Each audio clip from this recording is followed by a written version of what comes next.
العلم هو النور الهادي والمفتاح لكل الخير من يرد الله به خيرا. بسم اللہ الرحمن الرحیم. باب ایقاع الطلاق.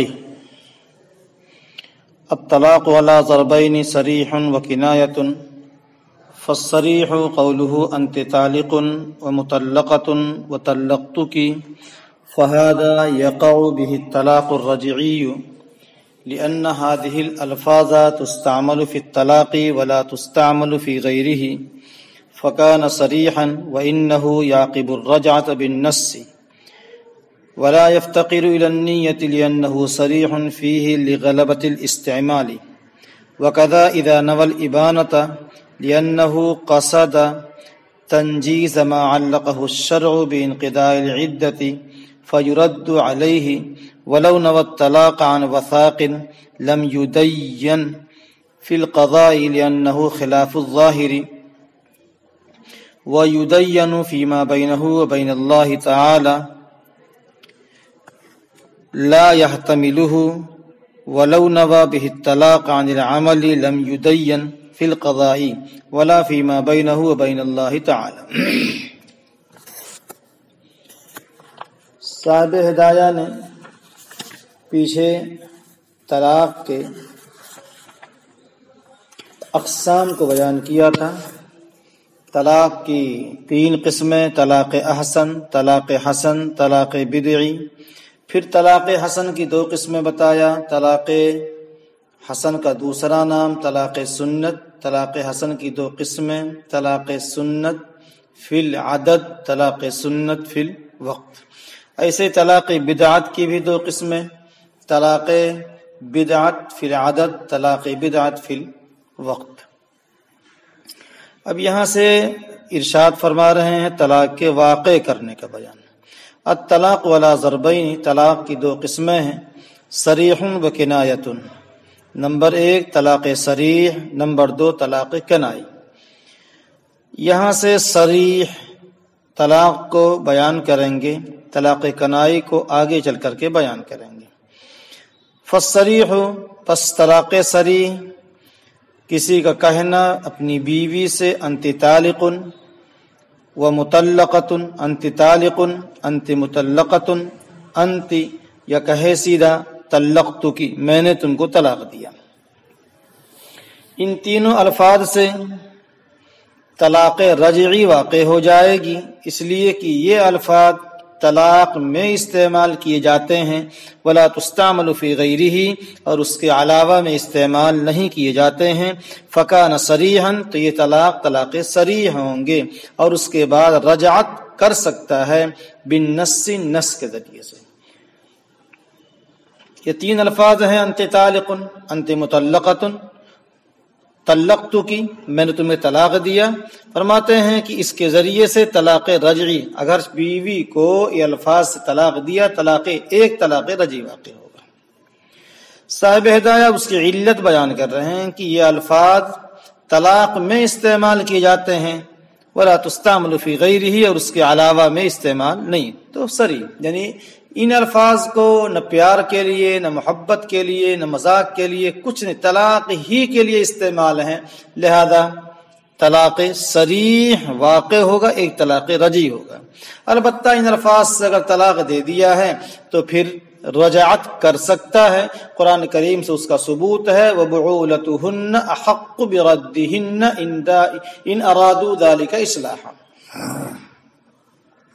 ان الفاظ میں طلاق دے کر کے نیت کرے نہ کرے، فرماتے نیت کی کوئی ضرورت نہیں ہے. ولا يفتقر الى النیت، اور نیت کی ضرورت نہیں ہے. لأنه صریح فیہ، اس لیے کہ وہ طلاق کے بارے میں صریح ہے. لغلبۃ الاستعمال، غلبہ استعمال کی وجہ سے. یہ الفاظ نیت کرے کہ نہ کرے کوئی ضرورت نہیں ہے، اس لیے کہ صراحتاً یہ الفاظ طلاق ہی کے لیے استعمال ہوتے ہیں.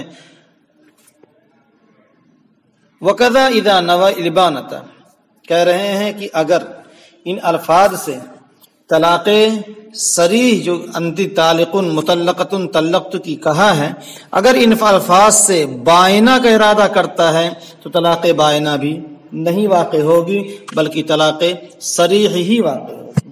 اور اسی طریقے سے جب نیت کرے بائنہ بنانے کی، بائنہ میں کیا ہوتا ہے؟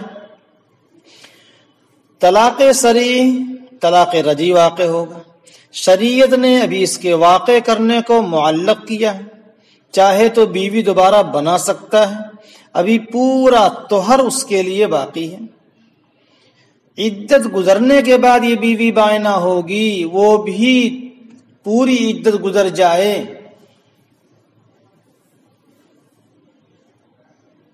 اگر اس لفظ سے طلاق بائنہ دینا چاہتا ہے تو اس نے طلاق دینے والے نے چاہا کہ میں ابھی ہی بیوی کو جدا کر دوں، الگ کر دوں، عدت گزارے بغیر نکاح ختم کر دوں، تو شریعت نے جس چیز کو معلق کیا تھا اس نے فوراً واقع کرنے کی کوشش کی، لہذا اس کی بات اس پر لوٹا دی جائے گی، اس کا ارادہ نافذ نہیں ہوگا۔ ہاں اگر طلاق بائن دینا ہی ہے تو اس کے لیے دوسرے الفاظ ہیں، لیکن ان الفاظ سے طلاق بائن واقع نہیں ہوگی۔ اور اسی طریقے سے جب نیت کیا ہے بائنہ بنانے کی، اس لیے کہ اس نے ارادہ کیا ہے اس چیز کو فوراً واقع کرنے کی جس کی شریعت نے تعلیق کیا، جس کو شریعت نے معلق کیا ہے عدت کے گزرنے کے ساتھ، فیرد علیہ، تو اسی پر اس کو لوٹا دیا جائے گا۔ انت طالقن کہا اور یہ سوچا بائنہ ہو جائے، نہیں۔ مطلقتن کہا بائنہ ہو جائے، نہیں، اس کا ارادہ اس شریعت نے جو فیصلہ کیا وہی واقع ہوگا، چاہے وہ بائنہ کی نیت کرے یا 3 کی نیت کرے، کسی نیت کا اعتبار نہیں ہوگا۔ ولو نوى الطلاق، اور اگر نیت کیا طلاق سے، عن وثاق، قید سے آزاد کرنے کا، بندھن سے چھٹکارا دینے کا، تو لم یدین، فرماتے ہیں اس کی تصدیق نہیں کی جائے گی قضاء، اس لیے کہ وہ خلاف ظاہر ہے۔ طلاق کا معنی لفظی معنی پیچھے بتایا تھا کہ مطلق ہونا، آزاد ہونا، چھٹکارا دینا۔ اصطلاحی تعریف بتایا تھا قید نکاحی کو الفاظ مخصوصہ کے ذریعے سے بیوی سے ختم کرنا، اس کا نام طلاق تھا۔ کسی نے کہا انت طالقن، اور کہتا میں نے نیت کیا تھا کہ نہیں تو قید سے آزاد، اب تک تو باندھی تھی نا، اب تو آزاد ہے، کہ لم یدین فی القضاء، قضاء اس کی تصدیق نہیں کی جائے گی، اس لیے خلاف ظاہر ہے۔ البتہ وَيُدَيَّنُ، اور فیما بینہ و بین اللہ، اس کی تصدیق کی جائے گی اگر وہ کہتا ہے کہ میں نے اس سے طلاق کی نیت نہ کر کے میں نے اس کو بندھن سے آزاد کرنے کا ارادہ کیا ہے، تو اللہ اس کے درمیان اس کی تصدیق کر دی جائے گی۔ وَيُدَيَّنُ فیما بینہ و بین اللہ تعالی، اور اس کے تصدیق کی جائے گی اس کے اور اس کے اللہ کے درمیان، اس لیے کہ لِأَنَّهُ يَحْتَمِلُهُ، اس لیے کہ وہ اس کا احتمال ہے، یعنی طلاق میں قید سے چھٹکارے کا ایک احتمال ہے، لہذا اگر اس نے قاضی کے سامنے گئے تو قاضی کہہ دے طلاق واقع ہو گئی، لیکن اگر تنہائی بیٹھا ہے اور کہتا میری یہ نیت ہے تو ایسی صورت میں تصدیق کر لی جائے گی اور طلاق رجعی بھی واقع نہیں ہوگی۔ وَلَوْ نَوَى بِهِ الطَّلَاقَ عَنِ الْعَمَلِ لَمْ يُدَيَّنْ فِي الْقَضَاءِ وَلَا فِي مَا بَيْنَهُ وَبَيْنَ اللَّهِ تَعَالَى، اور اگر اس سے نیت کیا طلاق عن العمل، عمل سے چھٹکارے کی نیت کیا تو نہیں تصدیق کی جائے گی قضاء، اور نہ فی ما بینہ وبین اللہ تعالی۔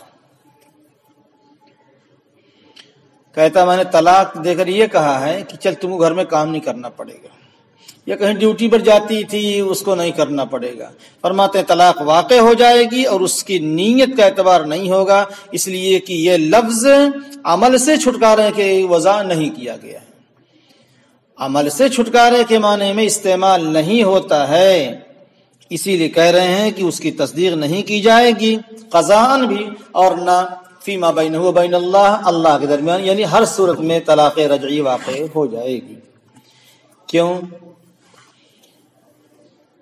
اوپر کہا تھا کہ اگر بندھن سے آزاد کرنے کی نیت کرتا ہے تو اس کے اور اس کے درمیان، اللہ کے درمیان تصدیق ہو جائے گی۔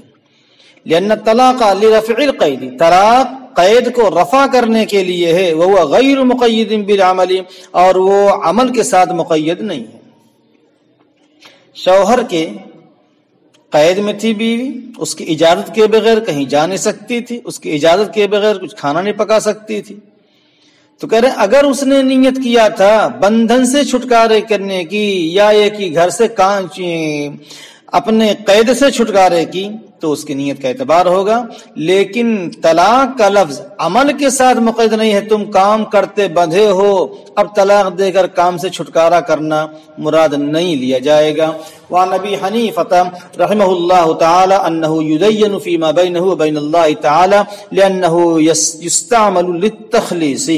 اور امام ابو حنیفہ رحمۃ اللہ علیہ سے مروی ہے کہ اس کی تصدیق کی جائے گی اس کے اور اللہ تعالی کے درمیان، اس لیے کہ اس کو استعمال کیا جاتا ہے چھٹکارا حاصل کرنے کے لیے.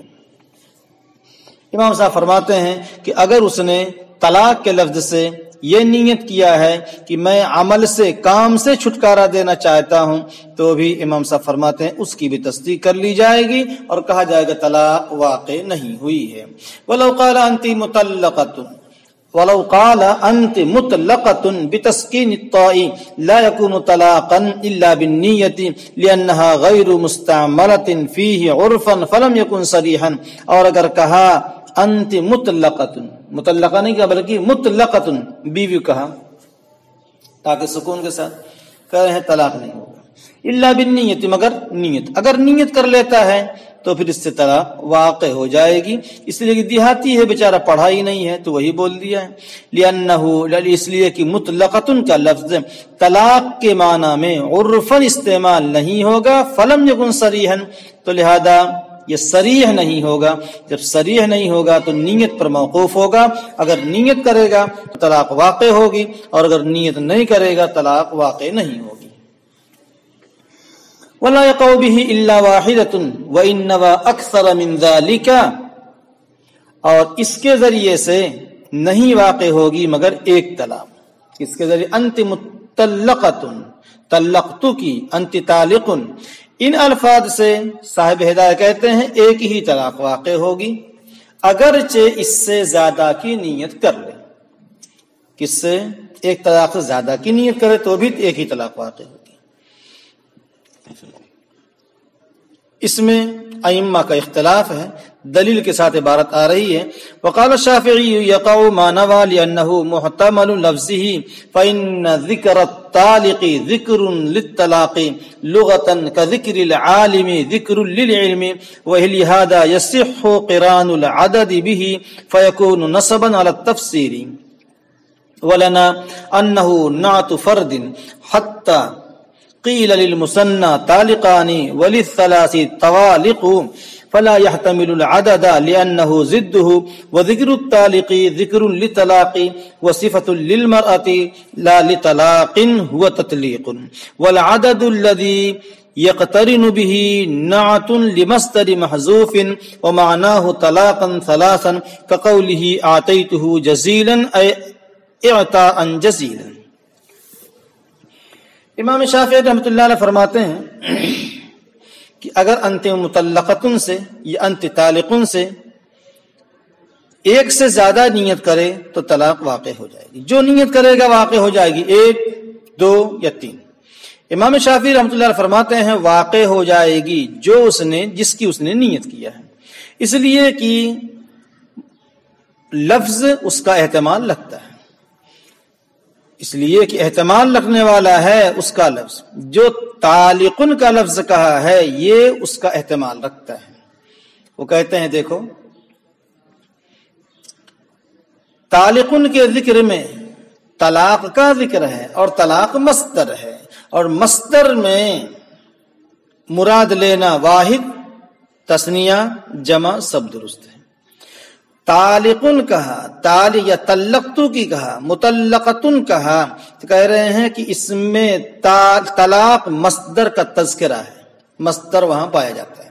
یعنی طالق کا ذکر طلاق کا ذکر ہے لغت کے اعتبار سے. یعنی جب اس میں فاعل طالق بول رہا ہے تو اس میں طلاق مصدر ہے، جیسے عالم بول رہا ہے تو اس میں مصدر علم موجود ہے. جب مصدر علم موجود ہے اور مصدر واحد، تثنیہ سب پر بولا جاتا ہے تو ایسی صورت میں جو اس نے نیت کیا ہے اس کی مراد پوری ہوگی اور جو نیت کرے گا اتنی طلاق واقع ہو جائے گی۔ طالق کا ذکر طلاق کا ذکر ہے لغت کے اعتبار سے، جیسے عالم کا ذکر علم کا ذکر ہے، اور اس کے لیے استدلال کرتے ہیں اسی لیے صحیح ہے عدد کا ملانا اس سے، فیکون نسبا علی التفسیری، بس وہ منسوب ہوگا تمیز کی بنا پر۔ امام شافعی رحمۃ اللہ فرماتے ہیں کہ دیکھو انت طالقن ہے، اس کے بعد اگر سلاسن کا لفظ کہے تو سلاسن کا لفظ عدد کا ذکر کرنا ملانا صحیح ہے، اور یہ سلاسن کا لفظ تمیز ہونے کی بنا پر منسوب ہوگا، اور تمیز آتی ہے پہلے والے لفظ میں جو ابہام تھا، جو پوشیدگی تھی، اس کو دور کرنے کے لیے۔ معلوم طالق میں 3 کا لفظ تھا، سلاسن نے آ کر کے اس ابہام کو دور کر دیا اور 3 طلاق واقع ہو جائے گی۔ انت طالقن سلاسن میں 3 طلاق واقع ہو گئے، آپ بھی کہتے ہیں۔ تو اگر انت طالقن سے 3 کی نیت کیا تو 3 طلاق واقع ہو جائے گی۔ طالق کے ذکر میں طلاق کا لفظ موجود ہے، اور اسی لیے اس لفظ کے بعد اسم فاعل کے بعد عدد کا لفظ لانا صحیح ہے، اور یہ تمیز ہوگا، اور تمیز آتا اس لیے ہے کہ پہلے والے لفظ میں جو ابہام تھا اس کو دور کر دیا جائے۔ حاصل یہ ہے کہ انت طالقن سے امام شافعی رحمۃ اللہ علیہ فرماتے ہیں جو نیت کرے گا طلاق واقع ہو جائے گی۔ امام ابو حنیفہ رحمۃ اللہ علیہ فرماتے ہیں سنو بھائی، انہو نعت فرد، طالق کا لفظ یہ مفرد ہے، یہ مفرد ہے، حکمی نہیں، مفرد حقیقی ہے، نعت فرد یعنی واحد حقیقی ہے۔ کیوں؟ اس لیے کہ اگر 2 طلاق دینا ہو تو انت طالقانی کہا جائے گا، 3 طلاق دینا ہو تو انت طوالق کہا جائے گا۔ معلوم طالق کا لفظ یہ نعت فرد مفرد ہی کے لیے استعمال ہوتا ہے، یہاں تک کہ کہا جائے گا تثنیہ کے لیے طالقانی اور 3 کے لیے طوالق۔ فلا يحتمل العدد، پس وہ عدد کا احتمال نہیں رکھتا، لأنه ضدہ، اس لیے کہ اس کی ضد ہے۔ کون؟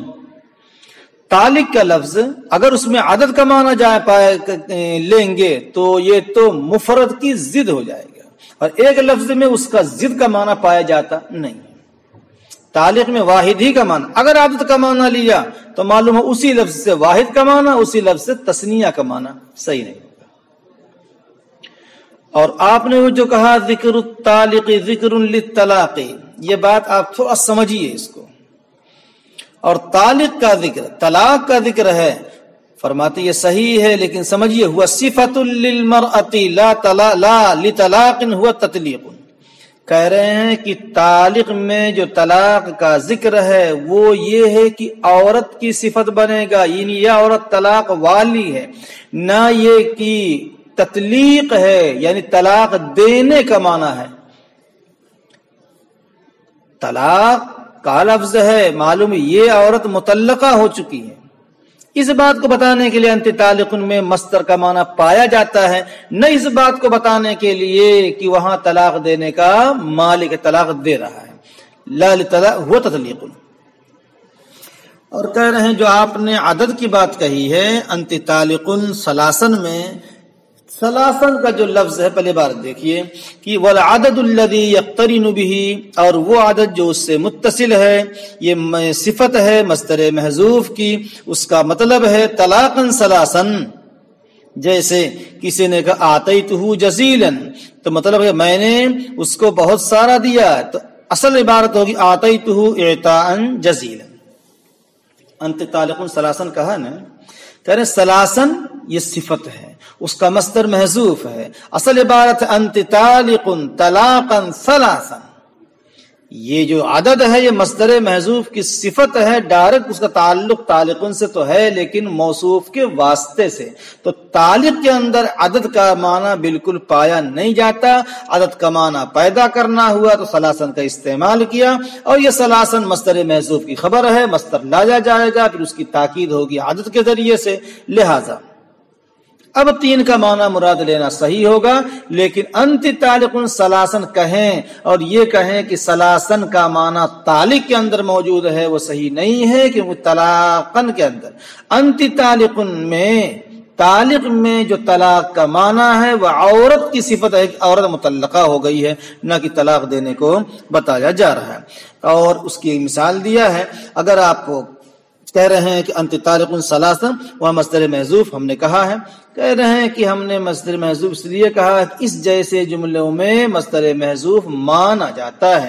آتیتہ جزیلا، میں نے اس کو بہت ڈھیر دے دیا، تو ایسا ہے آتیتہ اعطاء جزیلا، میں نے اس کو دیا بہت زیادہ دینا۔ مصدر محذوف کی صفت بنائی گئی ہے، پھر اس کو مصدر کے بعد ذکر کیا گیا ہے۔